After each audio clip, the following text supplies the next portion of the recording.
Bienvenidos al canal a todos los lectores bíblicos. Después del video pasado sobre Génesis 1:1, quise, antes de continuar con la serie, quise hacer este video para dar un poquito de contexto sobre cómo o por qué interpretamos las palabras como las interpretamos. Así que yo pienso que un primer paso para entender el por qué tenemos o por qué deberíamos, o más que deberíamos, por qué nos es muy útil ir a la etimología o a la forma en que lo entendían los hebreos o los antiguos creyentes para entender las escrituras de otra perspectiva. Entonces se me hizo importante comentar sobre en qué letras se escribieron las escrituras, en qué idiomas y en qué contextos y en qué años, para más o menos poder nosotros catalogar nuestras versiones con el sentido correcto. Bueno, entonces, ¿con qué escritura se compuso la Biblia? Vamos a hacer un seguimiento o siguiendo el hilo del origen de las escrituras. Este es un, un pedazo de un manuscrito de Levítico que se obtuvo en los rollos del Mar Muerto. Se cree que en una escritura muy parecida a esta, a lo mejor menos estilizada, fue en que se escribieron al menos la Torá, o perdón, las escrituras, el Antiguo Testamento, originalmente, en la época de Moisés. Ahí tenemos que, tal vez me escuchen hablar de dos temporadas, ¿verdad? La que maneja la escritura y la que manejan los arqueólogos.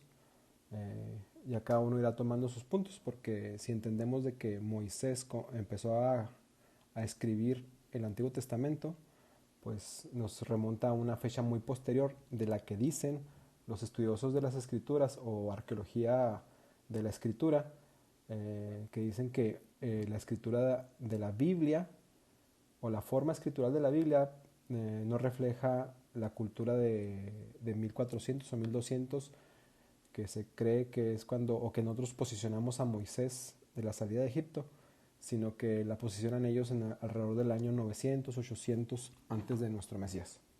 Bueno,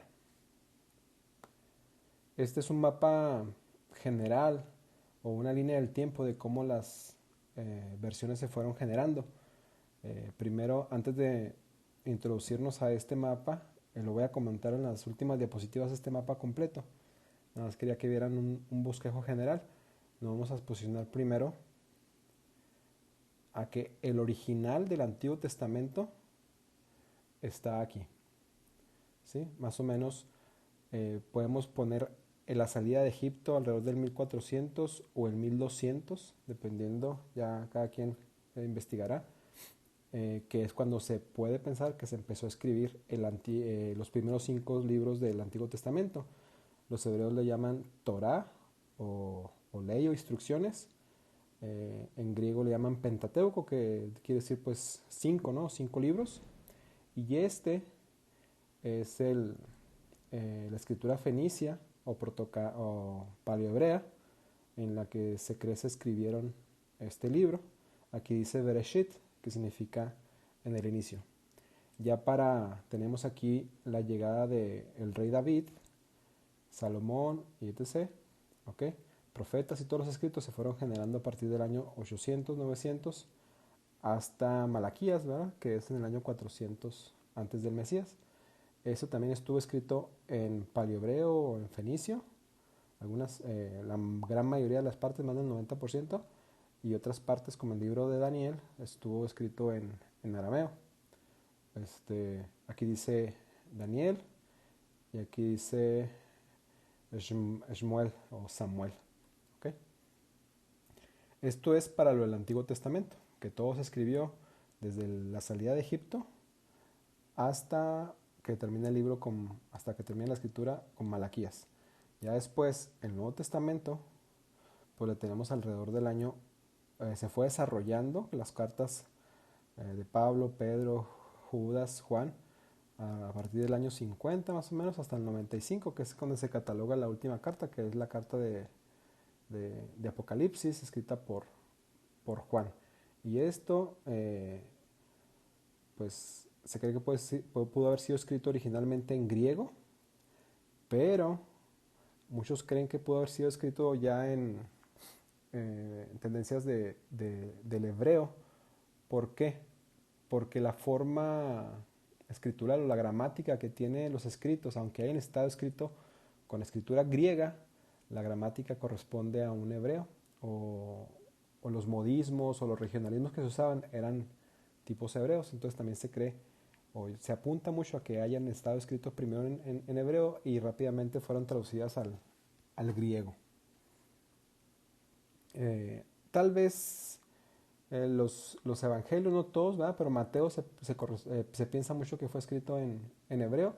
Yo pienso que Pablo, pues al menos las hebreos pudo haber sido escrita en hebreo, y las demás cartas, como ya eran a la diáspora y a muchos nuevos creyentes que eran gentiles, pues supongo que tal vez correspondería a Pablo, entendería que las hubiera escrito en griego. Pero bueno, esto es como inicio. Después ya les comento que al final vamos a ver una revisión general para ver cómo se obtuvo la Biblia Reina Valera y la Biblia textual. Primero vamos a revisar cómo fue evolucionando la escritura, no toda la escritura, dada la, la línea temporal que nos corresponde a nosotros, o sea, de la escritura o la tipografía latina hacia atrás, remontándonos más o menos a 7000 años antes del Mesías. Ya se empezaron a encontrar la protoescritura, que no era una escritura, sino que ya estaban representando imágenes juntas, y ya daba la idea de que querían representar algo más. Después de eso, ya en el año más o menos 3600 empieza a generarse lo que es la escritura cuñeiforme. Eh, Aunque ya el acuñar en tablillas de barro los números ya llevaba muchos milenios, no recuerdo bien cuántos milenios, pero ya se llevaban cuentas en tablillas. Y ya para el año más o menos 3600 antes del Mesías ya se hizo una escritura cuneiforme, que es la que hasta ahorita se dice que es la primera escritura que se generó. Pero esta escritura también tiene un origen semejante a la que vamos a ver nosotros, que es una escritura alfabética. ¿Ok? Entonces, guiándonos más o menos ya para el año 3200 antes del Mesías, ya empezaron a generarse los jeroglíficos. Jeroglífico significa formas santas, ¿verdad? O lo son los dibujos santos, porque fueron generalmente acuñados en templos, aunque se usó de forma extendida en escritura eh, popular, pues. Entonces, lo que quiero que veamos aquí es cómo los jeroglíficos se empezaron a ir cambiando. Ya, por ejemplo, el brinco que hay de los jeroglíficos en Egipto hacia el protosinaítico, en la península del Sinaí, hay una mina donde se encontraron inscripciones en las paredes de la mina, y una esfinge muy famosa que ahorita la vamos a ver, donde se empezaban a tener estas imágenes. Entonces decían, estas imágenes son muy semejantes a los jeroglíficos, solo que los jeroglíficos hacían una representación de ideas, agrupaban los jeroglíficos y daban una idea o un sonido silábico. Ya el brinco de la escritura ideográfica o silábica hacia una escritura alfabética se dio en este año, donde ya se utilizaba nada más un sonido por cada ideograma que se representaba. ¿Ok? Eso fue lo grandioso, que ya con pocos símbolos podemos tener todas las palabras que existentes. Con pocos símbolos se puede representar todos los sonidos, al menos en estos vocablos. Ya para el año 1800 está la cabeza de un toro, como va modificándose, ¿sí? Ya estamos en el protosinaítico. ¿Por qué protosinaítico? Porque se empezó a generar en la península del Sinaí. Después brincó a esta forma para el proto-cananeo. La palabra cananeo se refiere al pueblo de Canaán. Es lo mismo que fenicio o púnico. Fenicio es griego y se refiere al color púrpura porque los cananeos fabricaban una pintura púrpura. Y púnico también es púrpura, pero en latín. Entonces, si escuchan cananeo, fenicio o púnico, es el mismo pueblo. ¿Okay? Nada más que nombrado por diferente imperio, por así decirlo. Ya al 1200 pues ya obtenemos el mismo cabeza de toro, pero ya más modificada o para hacerla de una manera más rápida, para facilitar la escritura. Ya muchos van a percibiendo cómo esta vino a generar lo que es el sonido de la A. El sonido el nombre del toro en cananeo es Aleph, ¿ok? Entonces utilizaron el primer sonido de ese vocablo, Aleph, entonces dijeron el sonido de la A le pertenece a este símbolo. Ya vamos viendo cómo se va formando nuestra A. Ya para el paleohebreo. Ahora, el hebreo no tiene una escritura propia, ¿sí? Ellos usaron la escritura heredada por los fenicios, ¿ok? Y después la escritura heredada por los fenicios y después tomaron la escritura heredada de los arameos. Se llama paleohebreo porque pues, fue la que se usó, la que usaron los hebreos antes de llegar a su última, ¿cómo se llama? Su última tipografía. Pues tenemos el arameo, ¿sí? Ya se fijan que esto es muy semejante a lo que conocemos como hebreo actual, pero es la misma letra estilizada de diferente manera. Brincamos al griego, ¿sí? El griego arcaico, que esta es la alfa. Se fijan, el sonido también es semejante, Aleph para los fenicios o hebreos y alfa para los griegos, ¿ok? Aquí el pueblo hebreo, bueno, más que todo el pueblo hebreo, el pueblo judío, les digo judío porque pues, se separaron las 10 tribus del norte que se perdieron y las tribus del sur que fueron llevadas a Babilonia. Allí es donde ellos empezaron a adoptar esta tipografía aramea o asiria, pues, para ya convertirla en propia para representar su idioma hebreo. Lo que voy, el arameo es un idioma, el hebreo es otro idioma, pero la tipografía la generó el arameo del fenicio y el hebreo la tomó del arameo. ¿Ok? Y luego ya tenemos el griego moderno que ya nos entrega la A actual y la latina, que es en los años más o menos antiguos. Entonces en la siguiente diapositiva vamos a ir viendo ejemplos de cómo la tipografía se fue desarrollando. Por ejemplo, nada más para poner otro ejemplo.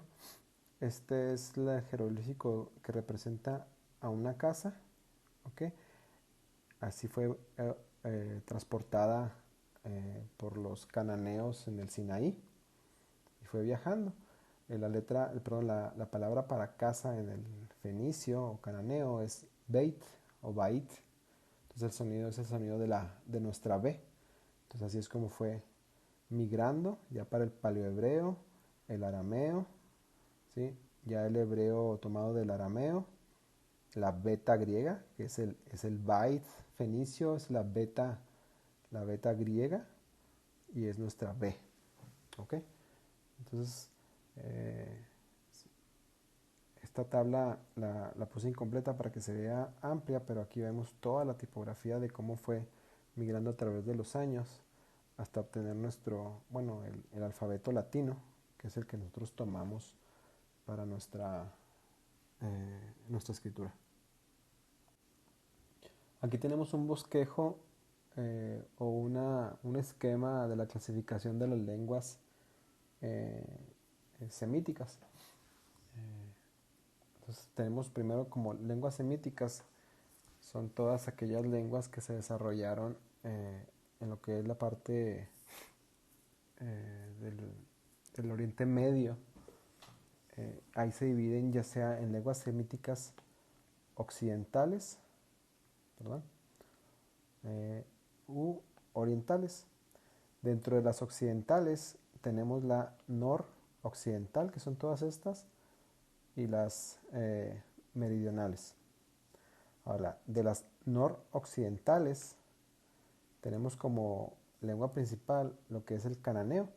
Ya vimos que el cananeo procede directamente del protosemítico, perdón, protosinaítico, y el protosinaítico tiene mucha relación y se piensa que proviene, al menos la tipología, de lo que es el egipcio o los jeroglíficos egipcios. Aunque se toma nada más la tipología o las imágenes para representar su lengua. Dentro del cananeo tenemos al fenicio púnico. Les comentaba ya que este pues es una manera diferente nada más de llamar al cananeo. Fenicio es griego para cananeo y púnico es latín también para cananeo.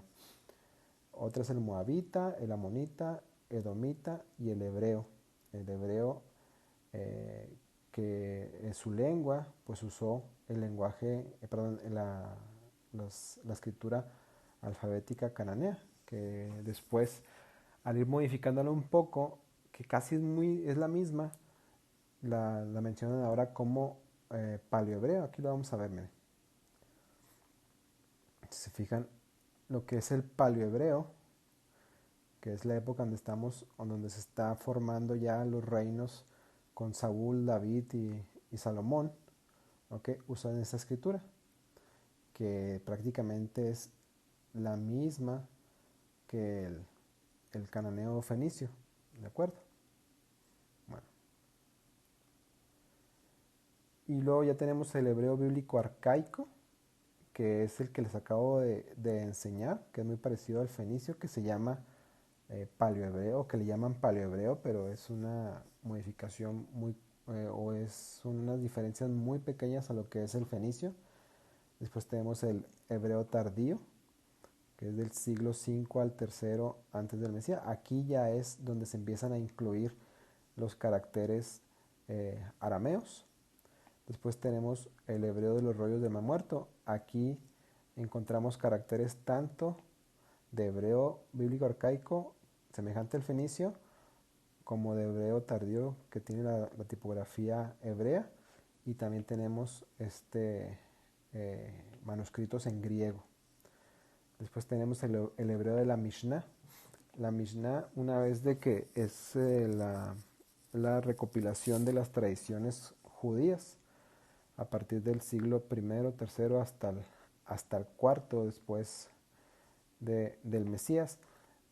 Una vez que se vieron comprometidas el pueblo judío con los romanos, ellos decidieron asentar sus tradiciones en lo que le llaman Mishnah. Después tenemos, ya aquí ya están utilizando la tipografía aramea o también la griega. ¿Okay? Después tenemos el hebreo masoreta. El hebreo masoreta usan la tipología o la grafía aramea, ya más ya con la evolución que los judíos la fueron utilizando, pues las letras fueron cambiando, ya las hicieron, por así decirlo, propias, pero tienen el origen en la tipología aramea. Y aquí los masoretas, como ya estaba la dispersión de los judíos, lo que querían asentar era, como ya no estaban hablando el idioma hebreo, sino que estaban hablando pues el idioma que se estaba en sus lugares donde estaban dispersos, una forma de preservar la vocalización. Bueno, antes de eso, el hebreo, perdón, el fenicio, ¿ok? No tiene, solamente representa sonidos eh, consonánticos, no tiene vocales. Entonces al momento de poner una palabra, eh, eh, tenía el lector, tenía que saber el contexto, saber que estaba hablando para poderla eh, hablar. ¿Okay? Entonces, con la pura lectura es muy difícil saber una palabra, o sea, una palabra escrita puede tener 2, 3 o hasta 4 pronunciaciones diferentes y significan cosas distintas. Entonces, los masoretas querían pues ser más específicos o en una palabra. Entonces las palabras ellos les agregaron las vocales. Ahorita lo vamos a ver cuándo sucedió eso. ¿Okay? Entonces otro tipo, y luego ya tenemos el hebreo moderno. El hebreo, a partir de que se están separando, que se está yendo a la dispersión, el hebreo se empieza a perder. ¿Okay? Entonces, con la constitución del Estado israelí, se vieron a la necesidad de generarse una lengua propia, entonces rescataron la pronunciación y resucitaron, por así decirlo, la lengua que se había perdido. Y por otro lado tenemos también de las lenguas semíticas, pero también cananeas, ¿sí? Pero de las noroccidentales al ugarítico, que es acá del lado de Babilonia, de los ríos Éufrates y Tigris, el arameo, tenemos ahí la estela de Tel Dan del siglo IX antes del Mesías, lo que menciona la estela, para que la puedan revisar, es algo que se menciona en Segunda de Reyes 3. También tenemos el siriaco, que el siriaco vino a generar lo que es el arameo moderno. Y por el otro lado del occidental tenemos el meridional, el árabe y otras muchas más lenguas. ¿Okay? Bueno, esta es una de las tablillas, de las primeras tablillas de la tablilla de Kish, perdón, el año 3500 antes del Mesías. Ya había tablillas, les comentaba, que para llevar la contabilidad, donde aparecía, por ejemplo, la imagen de la cebada o del trigo y un numeral, ¿no? Y estas ya fueron las primeras tablillas que estaban representando vocablos, ¿ok? Entonces aquí es donde inicia la escritura, eh, la escritura bueno, sí, la escritura. Este es el alfabeto protosinaítico, se los vengo a presentar. Si esta es Aleph, Bet, Gimel, Dalet, Hei, Zain, Het, Tet, Yod, Kaf, Lam, Men, Nun, Ain, no me acuerdo, Resh, Shet, Shin y Taf. Esta no pude bajar la imagen por derechos de autor, pero copié los característicos que se encontraron en la esfinge de Serabit al-Caín. Si la pueden ir a checar ustedes, la datan en el año 1800 antes del Mesías. Y aquí es donde los estudiosos hacen la conexión entre el egipcio, que era un lenguaje silábico de ideas, donde se empieza a transformar ya en una escritura alfabética. ¿Okay? Aquí tenemos el alfabeto protosinaítico, es la misma esfinge que les platicaba en la diapositiva anterior, pero este es del otro lado. Aquí podemos apreciar, ¿sí? una tab, una lamet, una beit, otra lamet, ¿ok? Acá por ejemplo una mem, tab, ya ahí es donde hacen la conexión en el alfabeto, y le llaman alfabeto protosinaético, porque es donde se despega de lo que es el egipcio ideográfico, y se empieza a generar el alfabético hacia lo que es el Sinaí, lo que es el actual Israel, lo que es Canaán, Líbano, todo lo que es el actual Líbano. Esto es en el siglo XVIII antes del Mesías. Acá tenemos otras inscripciones, esta es en protosinaítico, las para que la vean. Aquí hay una Shin, una Mem, Shin, una Beit, ok, acá hay otra Shin, de acuerdo. Y luego tenemos ya más avanzando en el tiempo, ya para el siglo XII antes del Mesías, el alfabeto fenicio, cananeo, púnico, ¿verdad? Bueno, púnico no, porque no se les nombraba así. Fenicio o cananeo, que es Ale, B, Gimel, Dale, Hey. Me fue, bueno, ahí se los voy diciendo después. Ya para este tipo de escritura, pues tenemos como evidencia la estrella cananita del año 1200 antes del Mesías, ¿sí? Algunos dicen que esta es la estrella de David, pero pues es mucha imaginación. Aquí tenemos una tab, ¿sí? Aquí una mem, una het, ¿De acuerdo? Este es el alfabeto samaritano que se empezó a formar más o menos en el 600 antes del Mesías, que pertenece a la misma línea del cananeo. Si se fijan, se preservan algunas, por ejemplo, esta se parece a la Beit, esta se parece a la Aleph, a la Tet. Empiezan a conservar semejanzas, pero ya se empiezan a separar más. ¿Sí? Aquí tenemos un Pentateuco samaritano. Se fijan la escritura. Aquí tenemos una Samech, una Bet, bueno, es de derecha a izquierda, Bet, Aleph, Men, Bet, Samech, ¿ok? Esta es un apartado de lo que es el Pentateuco. El Pentateuco son los primeros 5 libros de la escritura, que la comparten tanto samaritanos como judíos, como cristianos, como varios, ¿verdad? Y ellos no le llaman Pentateuco ni le llaman, Pentateuco le llaman los griegos o los cristianos, Torah le llaman los hebreos, pero los samaritanos le llaman verdad y la escriben así, verdad, y eso se pronuncia Kushta, ¿ok?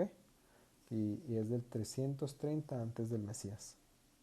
Aquí tenemos otra inscripción en arameo, pero esta ya es muy más temprana, perdón, más tardía del siglo I al tercero después del Mesías, en el periodo parto, para que vayan viendo cómo ya la escritura va cambiando, se sigue pareciendo a lo que vimos al arameo, pero ya es muy distinto a lo que sería el fenicio.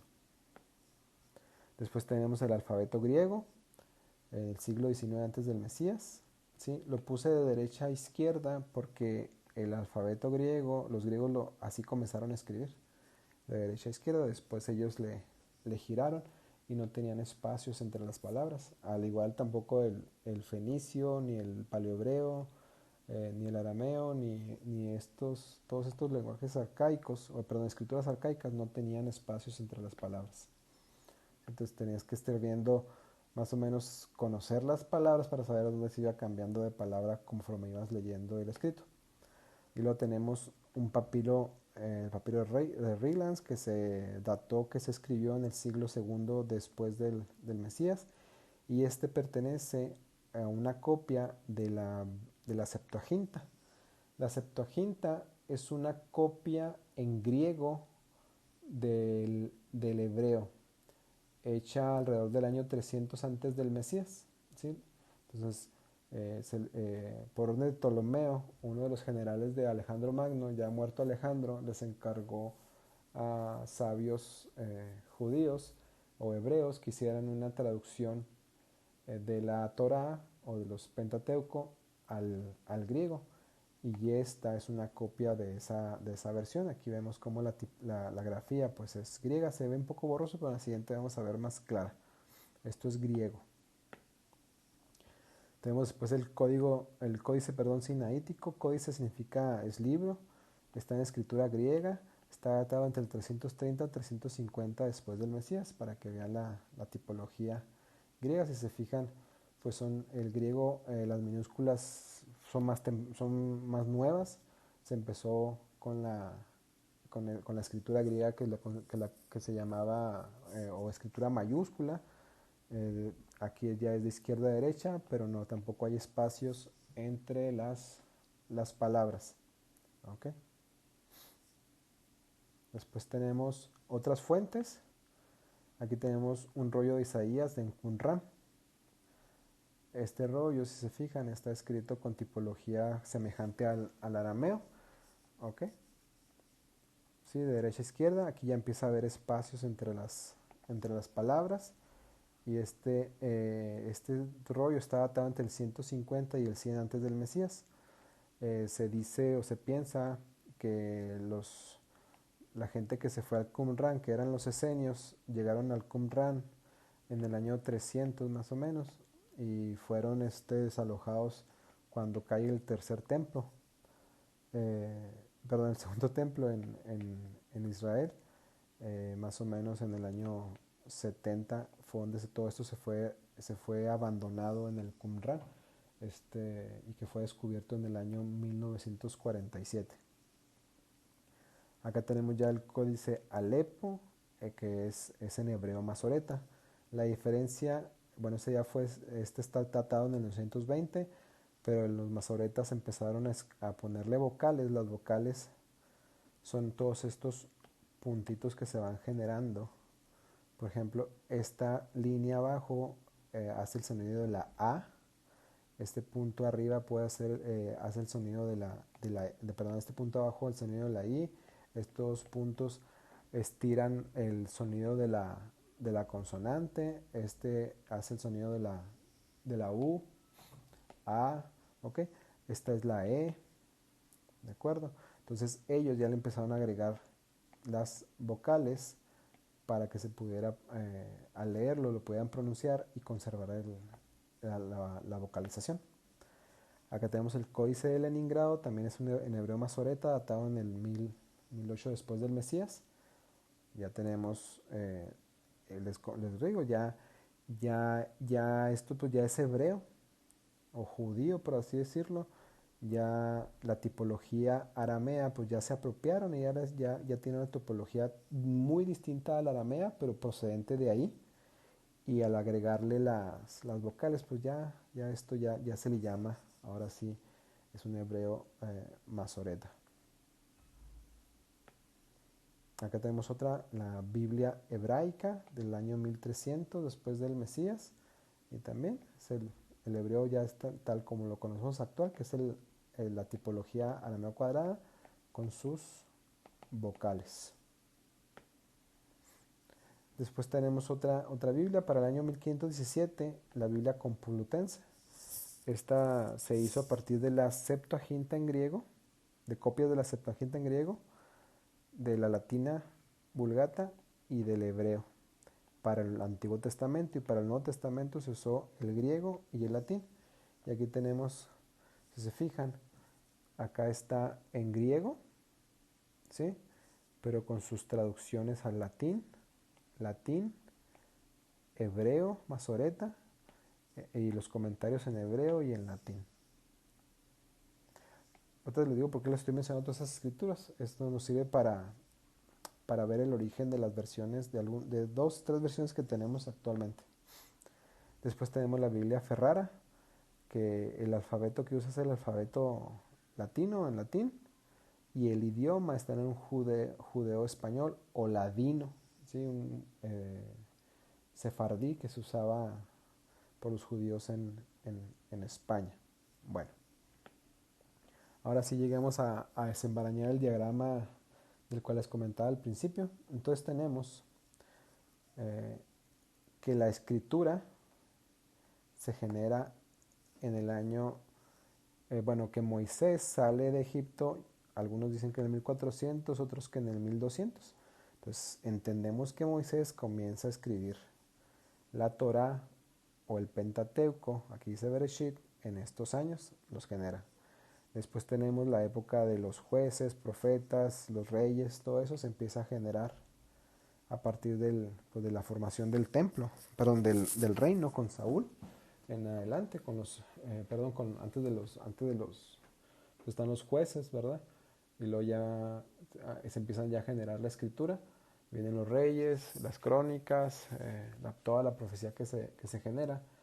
También se cree que se escribió en paleohebreo o muy semejante al fenicio o cananeo y en arameo.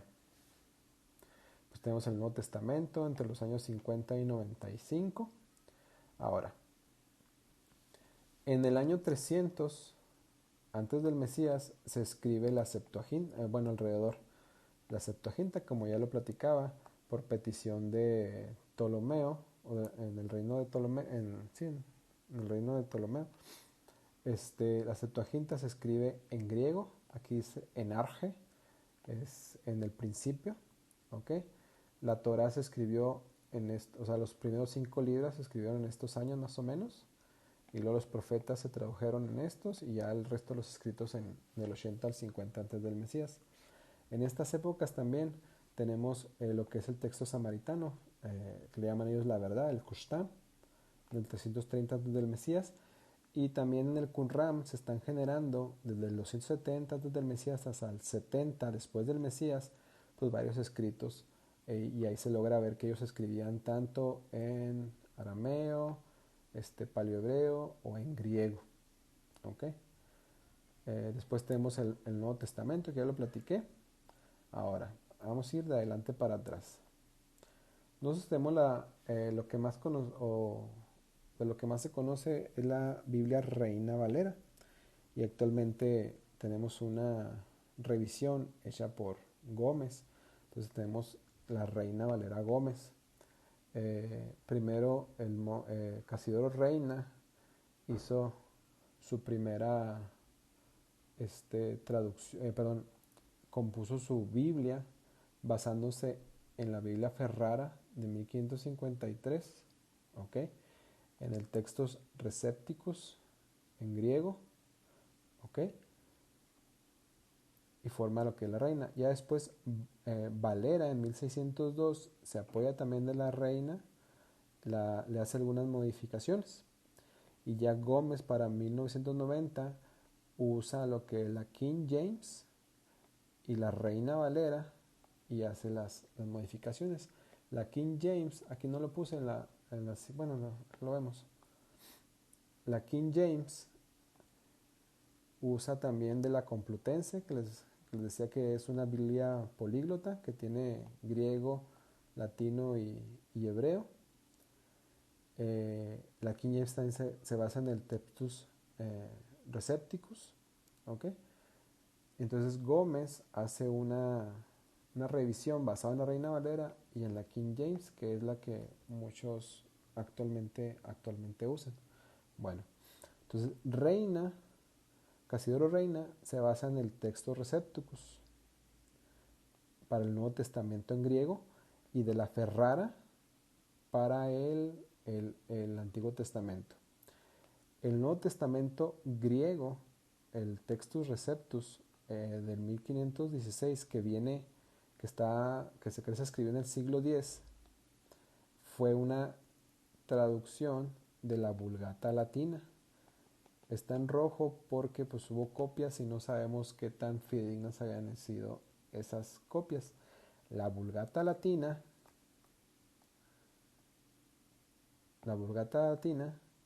sí tiene tanto el Antiguo Testamento, que viene de la Septuaginta, y tiene una colección de ellos. En la Vulgata Latina es como el resultado del concilio, donde ya hacen el canon, tomando el canon del Antiguo Testamento y juntan los libros ya del Nuevo Testamento y forman lo que es la Vulgata Latina.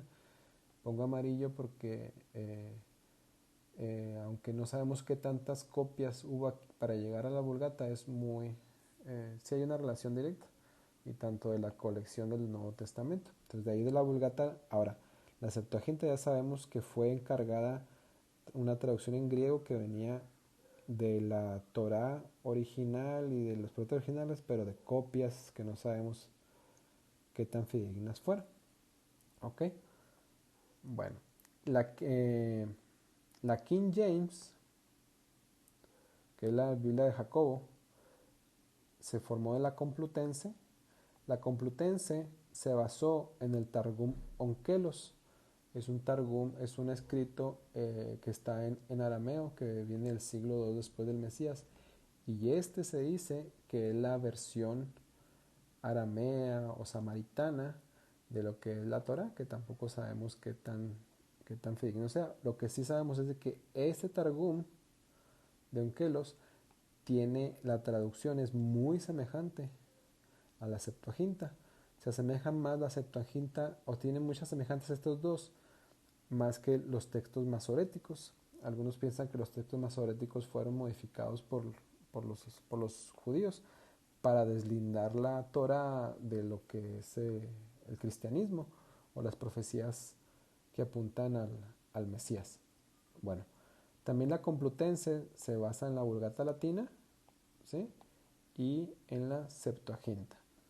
Ahora, por otro lado, tenemos la Biblia textual, la BTX. La BTX, ahorita ya van como en la cuarta edición, se basa en el Códice Alepo, ¿sí? Que data del 930 después del Mesías. El Códice Alepo está en hebreo masoreta ¿sí? También se basa en los rollos del Qumran, que fueron descubiertos en 1947. ¿Sí? Estos son rollos originales que se escribieron en Qumran, y de Qumran pues ellos escribieron hicieron sus traducciones, así que no sabemos qué tan real sean a las originales. También este, se basó, se basaron en la BTX de los textos samaritanos, ¿sí? De 1616, y se basaron en muchos papiros o pedazos de escritura que se han ido recolectando, o sea, de todos los papiros de pedacitos de escritura que se fueron recolectando en los tiempos, como el Rylance, que es de los más antiguos, que pertenece al siglo II de nuestra era, que es una copia de la Septuaginta. ¿Ok? Entonces la BTX toma para formar su, su traducción, toma partes del Alepo, que es un texto masoreta, de los rollos del Mar Muerto, ¿sí? Descubiertos en el 47, que pues vienen originales del 300 o del 250 antes del Mesías, ¿sí? Los textos, ¿cómo se llama? Samaritanos, y de los papiros o la pedacería de papiros que se han ido encontrando en los diferentes yacimientos. Bueno, ya que... Ah, les quería comentar ya por último, cada letra del, del alfa me van a ir, eh, conforme van desarrollando los temas, van a ir escuchando que cada letra tiene un significado, ¿sí?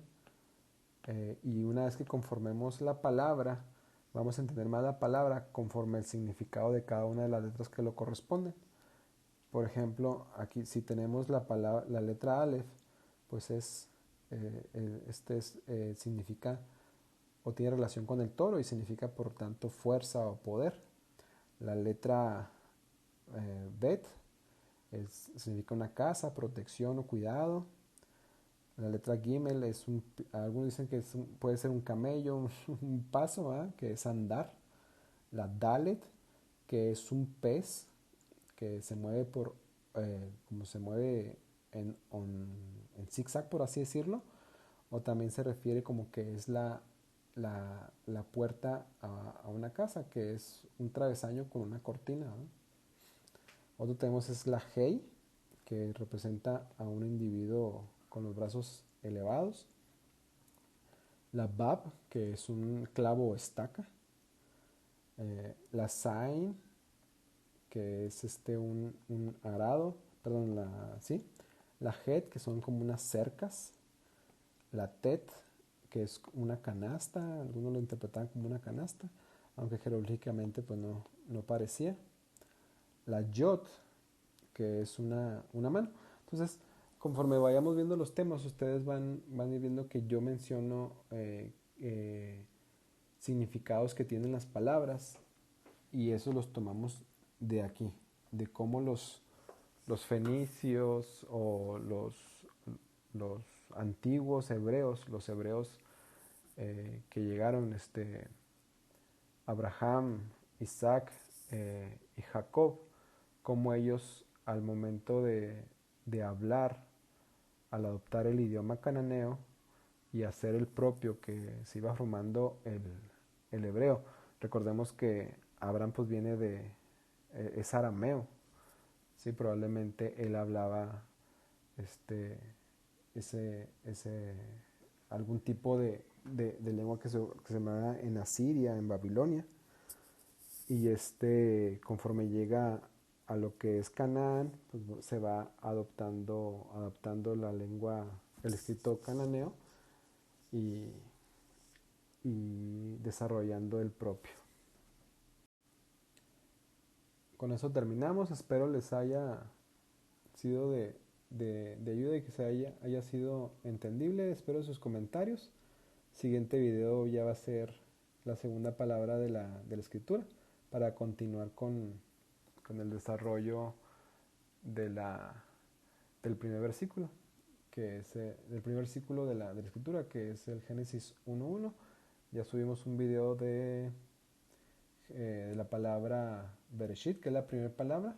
La palabra que a continuación en el siguiente video vamos a tratar es Bara, que significa, que traducen como crear, y la vamos a ir desarrollando. Nos vemos hasta la próxima. Saludos.